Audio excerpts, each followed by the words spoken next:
তো হ্যালো বন্ধুরা, কেমন আছো তোমরা সবাই? আশা করছি ভালো আছো। আমি অনেক ভালো আছি। আর আজকে আমি যে টপিকটা নিয়ে তোমাদের সঙ্গে আলোচনা করব সেটি হলো তোমার ছাদ বাগানে রজনীগন্ধা কিভাবে করবে, তাও আবার ছোট্ট টবের মধ্যে। তো সম্ভবত রজনীগন্ধা গাছের জন্য খুব বেশি মাটির প্রয়োজন হয় না, তাই আমরা এই গাছটিকে খুব সহজেই ছোট্ট টবের মধ্যে বড় রজনীগন্ধা গাছ করতে পারি। আর সম্ভবত রজনীগন্ধা গাছ আমরা দু ধরনের ভাবে বা দু রকমভাবে লাগাতে পারি। প্রথম কথা, রজনীগন্ধার বাল্ব পাওয়া যায় কিনতে নার্সারি থেকে, সেই বাল্ব নিয়ে এসেও তুমি বসাতে পারো বা এরকম চারা নিয়ে এসেও বসাতে পারো। আমি এই চারাগুলি 2 দিন আগে নিয়ে এসেছি এবং আমার ছাদের মধ্যে বালির মধ্যে বসিয়ে রেখে দিয়েছি। তো চলো আমি তোমাদেরকে এখন দেখাই টবে রজনীগন্ধা কিভাবে করবে এবং তার জন্য কীরকমভাবে মাটি তৈরি করবে। তো প্রথমে আমি এখানে মাটি নিতে চলে এসেছি। তো এখানে আমি আমার 60% মতো মাটি নিয়ে নেবো এবং 40% মতো গোবর সার নিয়ে নেবো। তোমাদের যদি গোবর সার না থাকে তাহলে সেক্ষেত্রে তোমরা ভার্মি কম্পোস্ট ইউজ করতে পারো। আর আমি প্রথম থেকেই বলে আসছি যে রজনীগন্ধা গাছের জন্য সেরকম কোনো সার বা সেরকম কোনো যত্নের প্রয়োজন পড়ে না। এটি তুমি যেরকম করে হোক তুমি লাগিয়ে দেবে তোমার ছাদের ছোট টবের মধ্যে। এই গাছটি কোনো রকম যত্ন ছাড়াই গাছটি বড় হয়ে উঠবে এবং তোমাকে খুব সুন্দর ফুল দেবে। আর কিছু কিছু কেয়ার আছে, এগুলো তোমাকে করতে হবে। তো আমি মাটি এবং গোবর সার নিয়ে নিয়েছি, এখানে 60% মাটি 40% গোবর সার, এবং আমি এখানে ফাঙ্গিসাইড পাউডার দিয়ে নিচ্ছি কারণ গোবর সারটা আমার ভিজে আছে একটু, তাই ফাঙ্গিসাইড পাউডারটা নিয়ে নিলাম। আর ফাঙ্গিসাইড নেওয়ার পর আমি এখানে কিছুটা পরিমাণ অ্যাপসাম সল্ট ইউজ করব, যেহেতু আমি এখানে রজনীগন্ধার বাল্ব লাগাইনি, আমি এখানে চারা প্রতিস্থাপন করছি। সেক্ষেত্রে আমার চারাগুলি একটু লাস্টিং করার চান্স কমে যেতে পারে। তো অ্যাপসাম সল্টটা দেওয়ার কারণ হচ্ছে অ্যাপসাম সল্ট যে কোনো চারা গাছ নতুন টবে বা নতুন মাটিতে রোপণ করার সঙ্গে সঙ্গে যদি অ্যাপসাম সল্টের ব্যবহার করা হয় বা এটিকে অনেকে ম্যাগনেসিয়াম বলে চেনে, ম্যাগনেসিয়ামে যদি ব্যবহার করা হয় সেক্ষেত্রে তোমার গাছটি কিন্তু বুঝতে পারে না যে তুমি ওটিকে অন্য টব থেকে নিয়ে বা তার স্থান পরিবর্তন বা রিপোর্টিং করছো।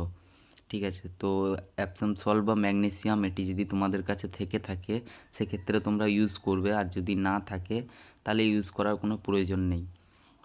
তো আমি এগুলি এখন মিক্স করে নেব। আমি মাটি মিক্স করে দুটি টবের মধ্যে কিছুটা পরিমাণ মাটি ভরে নিয়েছি। এবার আমি গাছগুলিকে ডাইরেক্ট টবের মধ্যে প্রতিস্থাপন করব। আমি যেহেতু গাছগুলি আগে নিয়ে এসেছিলাম ছাদে, সেক্ষেত্রে আমি পলি ব্যাগের নিচেগুলো কেটে বালির মধ্যে প্রতিস্থাপন করে রেখেছিলাম, তাই আমার গাছগুলি এরকম হেলদি আছে। বা ডাইরেক্ট লাগিয়ে দিলে হয়তো গাছটি এতটা হেলদি থাকতো না, তাই আমি পলিথিনটা সরিয়ে এখানে গাছটিকে এবার রোপণ করব এখানে। আর গাছটি রোপণ করার সময় তোমাদেরকে একটা জিনিস খেয়াল রাখতে হবে যে গাছের যে ক্রাউনটা বা বাল্বটা যেটা আছে ওটা যেন, বা মাঝের যে কচি পাতাটা সেই পাতার উপরে যেন মাটি না চলে আসে, তার নিচেতে মাটি থাকবে। ঠিক আছে, তো আমি গাছের গোড়াগুলি এখন সুন্দরভাবে মাটি দিয়ে নিই।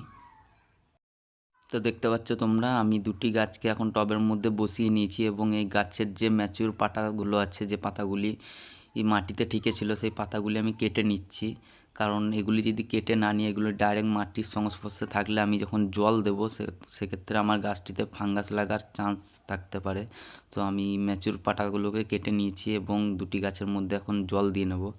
আর আমি তোমাদের একটা জিনিস বলতে ভুলে গিয়েছিলাম, আমি কিন্তু মাটিটার মধ্যে 2 খাবল মতো নিমখোল ইউজ করেছিলাম, সেটি আমি তোমাদের ভিডিওর মধ্যে দেখাতে পারিনি, তার জন্য সরি। আর এভাবে তোমরা রজনীগন্ধা গাছ লাগিয়ে দেখো, ভালো ফল পাবে। এবার প্রথম কথা, রজনীগন্ধা গাছ তোমরা কখন লাগাবে? রজনীগন্ধা গাছ সম্ভবত সারা বছর ফুল দেয়। সেক্ষেত্রে তোমরা যে টাইমে গাছটি ফুল পেতে চাইছো তার 3 থেকে 4 মাস আগে গাছটিকে রোপণ করবে। আমি এই গাছগুলিতে এপ্রিল থেকে মে মাসের মধ্যে ফুল নিতে চাইছি, তাই আমি এখন ডিসেম্বর মাসে এই গাছগুলিকে রোপণ করছি। তোমরা যদি আরও আগে নিতে চাও বা পরে নিতে চাও তার থেকে 3 থেকে 4 মাস আগে তোমরা গাছগুলিকে রোপণ করবে। তো আমি এখন গাছগুলিতে ভালো রকম জল দিয়ে নিচ্ছি, আর জল দিয়ে নেওয়ার পর গাছগুলিকে তুলে রেখে দেবো ওপরে। তো আজকের ভিডিওটা এতটাই। জানি আমার ভিডিওটা খুব একটা ভালো হয়নি, তাও তোমরা লাইক এবং সাবস্ক্রাইব করে আমার পাশে থাকবে। আমি পরবর্তী ক্ষেত্রে আরও ভালো ভিডিও বানানোর চেষ্টা করব।